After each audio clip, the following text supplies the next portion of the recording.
Welcome to Diversity Dish, where we're dishing on everything diversity, equity, inclusion, and justice related.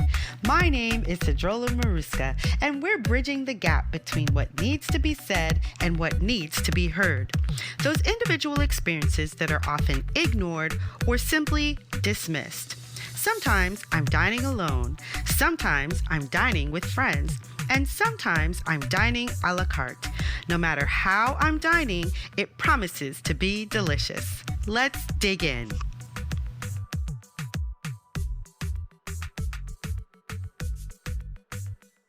So this past week, I released one of my podcast episodes, and I thought to myself, you know what? I should do a bonus episode now because it'll be my 10th episode, and the podcast is doing well. The Diversity Dish podcast is doing well. And I have a platform. I have a few people who are listening to what I have to say. Thank you, guys. So I figured, why not? Why not do a bonus episode where I am dining alone and talk to you about something that's been heavy on my heart?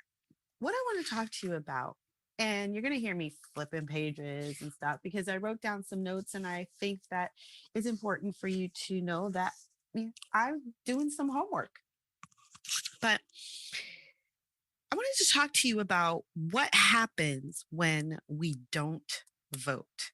There's a lot of information out there right now about why it's important to vote, but I don't know that anyone's talking about the other side of what happens if we don't vote. Like, really, what happens to this country, to our democracy, to everything if we don't vote? I'm not going to go into a history lesson, but I do want to point you over to Rachel Rogers' podcast, which is Hello Seven, the Hello Seven podcast, and her episode where she says why your vote matters. The reason I want to point you over there is because she's badass. Okay, first of all, I really appreciate the work that she's doing, but she talks about all the history of voting. She talks about what happened in the past with voting and why things are the way they are right now. And because I didn't want to go into all of that, I did listen to her whole podcast. It was fabulous and I learned a lot. And so I encourage you to go listen to her, but not right now, not while you're listening to me. Right now, I just want to talk to you about what happens when we don't vote, okay? Because it's important to know. First of all, the biggest problem with voting today is that 39% of eligible voters don't vote. Now, that may not seem like a big deal, but when you have a democracy, it relies on your vote. We're going to talk about the democracy. Democracy means it's a government for the people, by the people. So when you don't vote, you are removing your voice in the by the people part of that definition. Essentially, a democracy and a republic cannot stay afloat if the people don't vote, because then what happens is there comes a power vacuum. And a power vacuum is the hole that's created when a leader dies or isn't replaced, or when a government by the people gains more power by fewer people. There's a power void because the government is no longer by all the people, it's only by a few people. Now, I know there's apathy out there about voting because some people think, well, it doesn't really matter. My vote doesn't really matter. My voice doesn't really matter, blah, blah, blah. I get it. I've grown up in this country. I'm a Black woman in this country. I understand the apathy and the angst that comes with believing that my one vote can't matter that much, so why even bother? But that's like saying one drop of water doesn't matter that much, so why even bother? Because honestly, the ocean is made up of drops of water. The sand at the beach is made up of drops of sand, one kernel of sand. So if each kernel decided that they didn't matter, where would the water be? Where would the sand be? I know it's kind of hokey, but it's true. Give it a thought. We think to ourselves that we don't have enough power within our hands, but collectively, We do. That is what a democracy is. It is a collective voice, people raising their voices together towards what it is that they want. When you don't have a democracy, what happens? Tyranny. And what's tyranny? Tyranny is when people fail to participate in the process of democracy. They give way to a government with absolute power, a tyranny. Now, I know that that's not where we want to go in this country because we pride ourselves on being a democracy. We pride ourselves on being a republic. But did you know that we have the lowest voter turnout in the world? How's that even possible? I don't know. All I know is people die across the world for the right to cast their vote and for the right for their voices to be heard. And we sit around going, well, no one's going to hear my voice. Well, riddle me this, my friend. If your vote isn't that important, if your voice isn't that important, why, pray tell, are there so many ways that your voice is trying to be silenced? Why is it there seems to be this movement all the time and throughout history to silence your voice? If your voice didn't matter, it wouldn't matter. Nobody would care. People would be like, fine, don't vote. Who cares? Doesn't matter anyway. But that's not what the reports are. The reports are the messages that are being sent is let's get as few people as possible to vote because each vote matters. Now, when we don't vote, we can no longer be self governed. We give our power to the smallest group and the people who have the least interest in what we need. So, what we need doesn't matter. They don't care. They're not going to hear what we need because we didn't vote for them. Now, I am fully aware that the electoral college is kind of a problem. I myself have been ranting and raging about the electoral college and the popular vote and all these things. And yet, I too have been out there voting because I know that the only way to make change in any of those things and any of the things that we think that are a problem is to cast my vote for someone that I believe believes as I do and will work towards what I want. We're a republic. What's a republic? A republic is a government where supreme power is in the body of citizens entitled to vote, and it's exercised by elected officers and representatives responsible to them and governing according to law.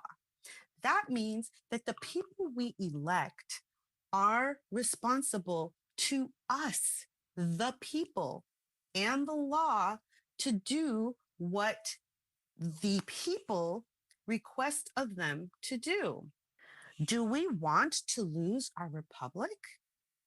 Do we want to lose our right to vote? Because we've allowed a small group of people to make all the decisions that don't work for the majority of us.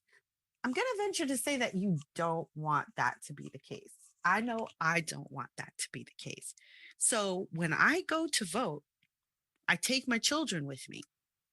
I take my children with me so that they understand that it is a right and it is a privilege that we have in this country to cast our ballot for those ideas and those people that we believe will help move the country in a direction that we'd like to see it go. The loss of the right to vote means tyranny. It means the loss of the republic. It means no more voting. It means becoming one of those countries, just like other countries, where people are fighting for the right that we are simply handing over to someone else. Imagine that. I don't really want to imagine that. I really don't, because I know, and I was born and I've grown up in a country where I believe that we have the intention of the highest ideals for each person. We also have a lot of issues, but because we chastise ourselves for those issues, it shows the love that we have for our country. And voting is part of that. When we don't vote, we leave our fate to chance. Instead of actively advocating for what our needs and desires are, we let someone else decide. Can you imagine if we went to the supermarket and instead of going and picking what we wanted, someone at the front said, "Okay, I'm going to go shop for you." And they went and picked things for you. And then they brought you the cart and they said, "Here, this is what you get. You pay for it now." That's what happens when you don't vote. You allow someone else to go and make all the decisions for you, and then you pay for them. Oh, yeah, you pay for them. That's not what we want. That's not what this country is about. So, what about quality of life? Let's talk about quality of life. When you don't vote and you don't stand up for what you want, someone else decides. The quality of life that you live is based upon the laws of the land, the way that things are. And if you do not raise your voice towards the things that you want, you won't get them. Some of the things you leave at somebody else's whim: public transportation, fair wages, accessible and fair education. You don't vote, you don't count. You don't count, you don't get to ask for better. You don't, because you didn't vote. How do you want your taxes to be used? That's something you can vote about.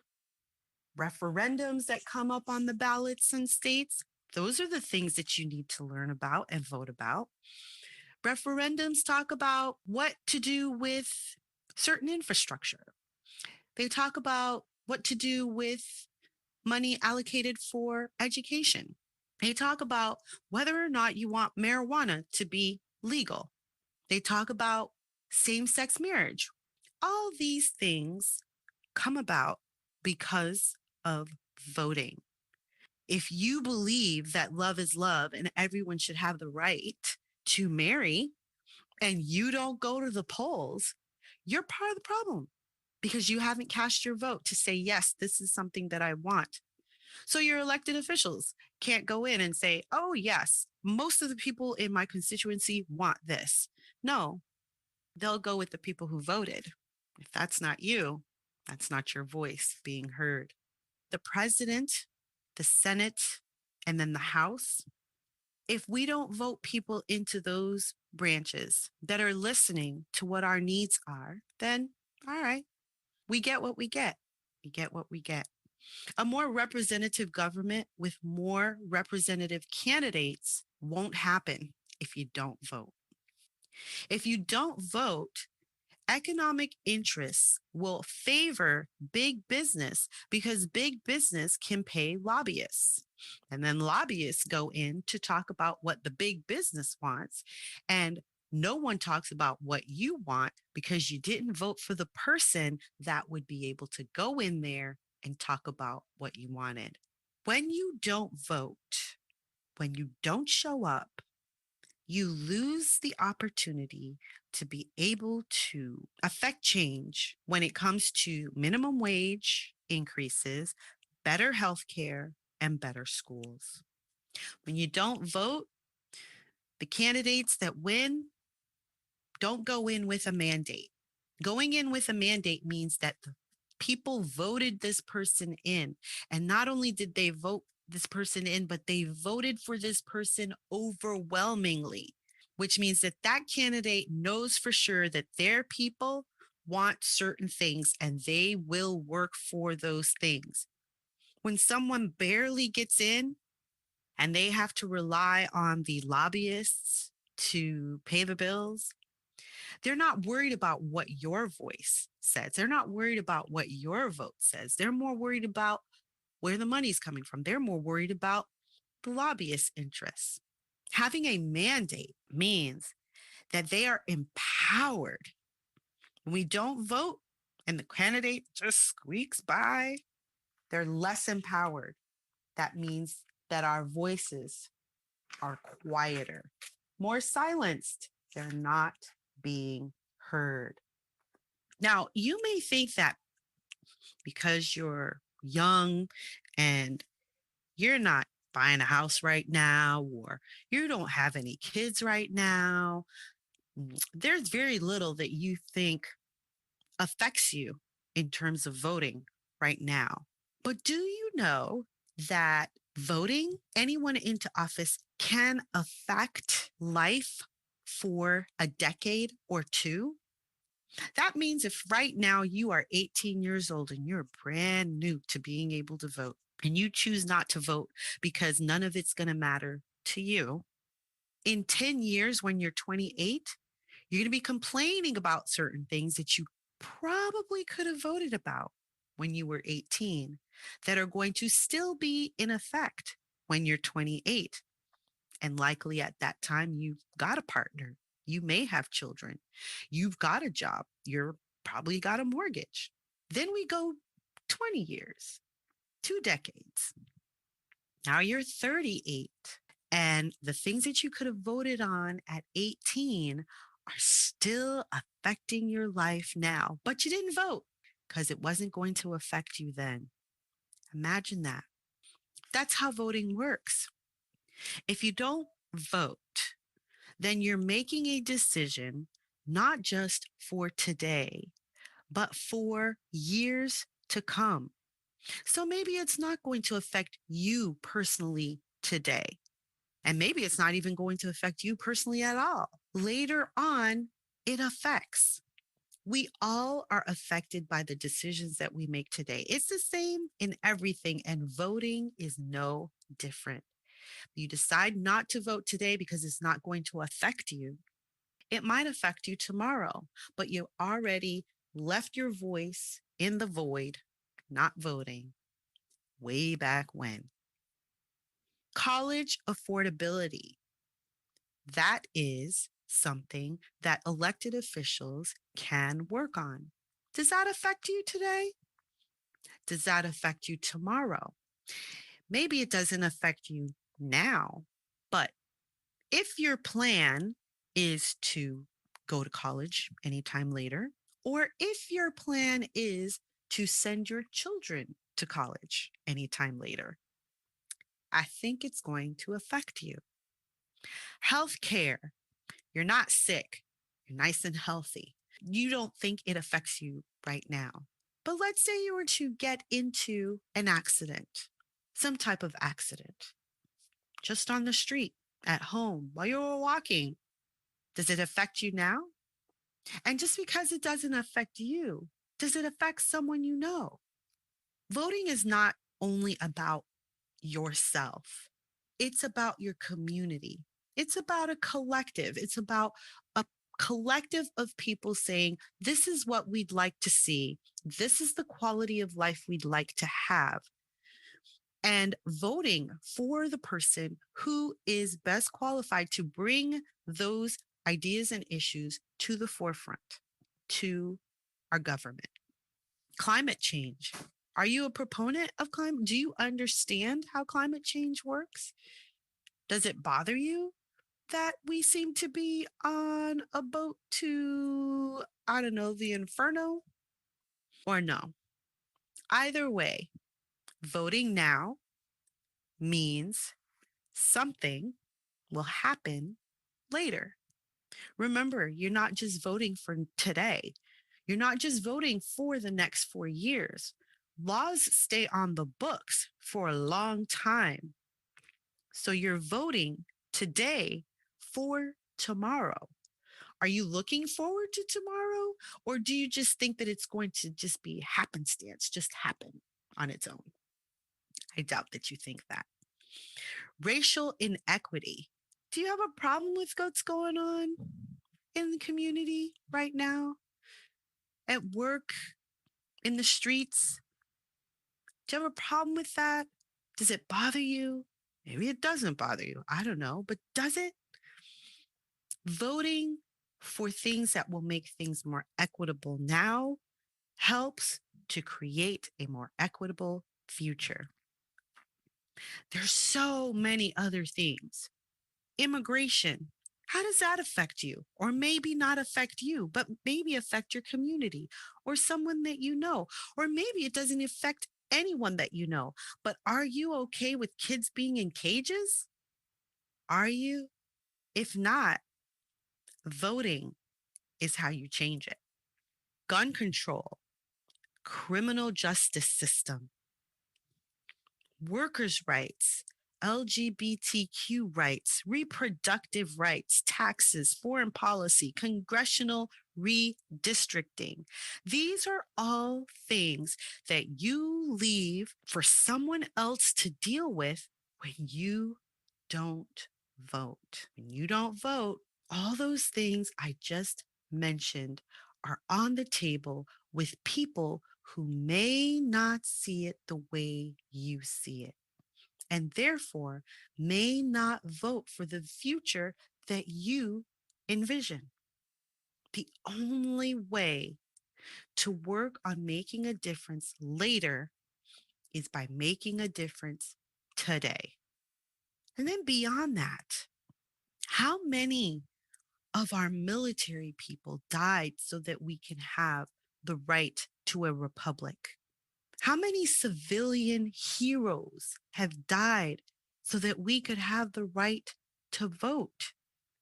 Not voting dishonors our heroes and our ancestors because we're saying essentially that their life didn't matter. It didn't matter. And if you say, well, that was their choice and that was their decision, you're right. That was their choice. That was their decision.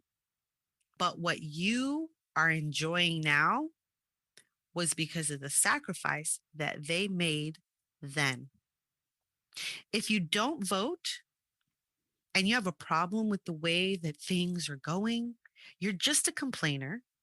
You're just a passive victim of your own pessimism. That's all you are. You're just a complainer.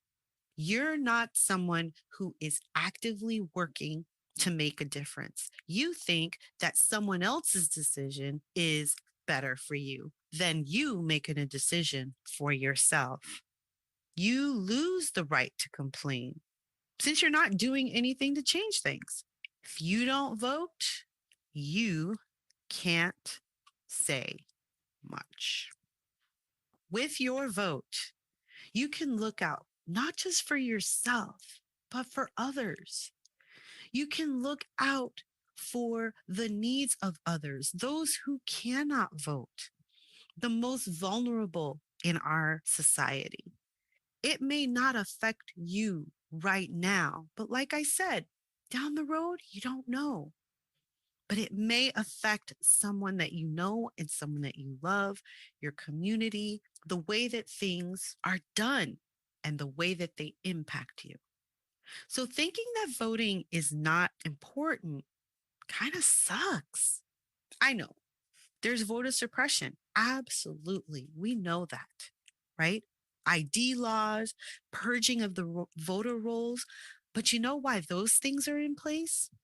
Because someone didn't go out to vote against them. Some people don't vote because of intimidation tactics by family, friends, or even people at the polling places, even though that's a little illegal. People do it anyway. Or the lack of information or being informed on decisions. Unfortunately, in this day and age, it's kind of hard to say that I didn't know. I didn't know what they were talking about. I didn't know what the referendums were. I didn't know is not an excuse. Vote.org has the information you need. Getting on the internet, Googling a candidate's name, Googling their website, finding out what they're all about. It's right there at your fingertips. If you don't have a computer, do you have a phone? If you don't have a phone, do you have a local library? If you don't have a local library, do you have a mailing address? because chances are your community, well, maybe I'm, maybe I know that that's what we do here in Massachusetts.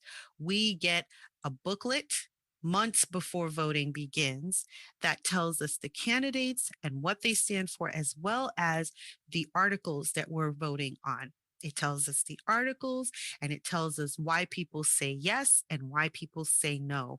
And then we can make up our minds as to whether we want to go with the yes people or the no people on any particular article. Ask a friend, ask a teacher, ask a colleague, talk about it. But saying that you didn't know is not enough. It's not enough. And I understand too that there's a group of people who don't want to feel personally responsible for unforeseen consequences that can come by voting for or against any particular candidate. I get it. You don't want to be on the wrong side of history. Well, history is made in the moment. And sometimes you just have to go with your gut and say, this is where I'm going, and not worry about the consequences. Because at the end of the day, every decision you make has an unforeseen consequence. How many accidents happen? And people say, well, if they just didn't do this one thing, then this would not have happened.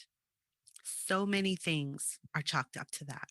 Then there are people who choose not to vote because they have a lack of trust in a country that's lied, that's perpetuated systemic abuse, that's allowed gerrymandering, or that has an electoral college system that doesn't weigh each vote equally. Man, do I get that. I get it. But what about the other good things? What about the ability to vote, to change the gerrymandering? What about the ability to vote in people who also see that there is a systemic racist system in place and who want to be in a position to make a change? If we don't put them in there by our vote, how are they ever going to make a change? We can't argue that there's systemic abuse. We can't argue that there's a problem if we don't vote to change the problem. All of these things, all of these things rely on a vote, which is why your voice is constantly being quieted, which is why these things happen. Gerrymandering, systemic abuse, all these things happen because your voice is important. They happen because people who believe in them have gone out to vote, and people who don't believe have stayed home. People who are most affected tend to stay home. Then there are other obstacles that are in place: a lack of transportation. Some people are homeless. There's lack of childcare. Some people are disabled and not able to access their polling places, or younger voters go to school in a different city than where they live. These are real issues to not voting.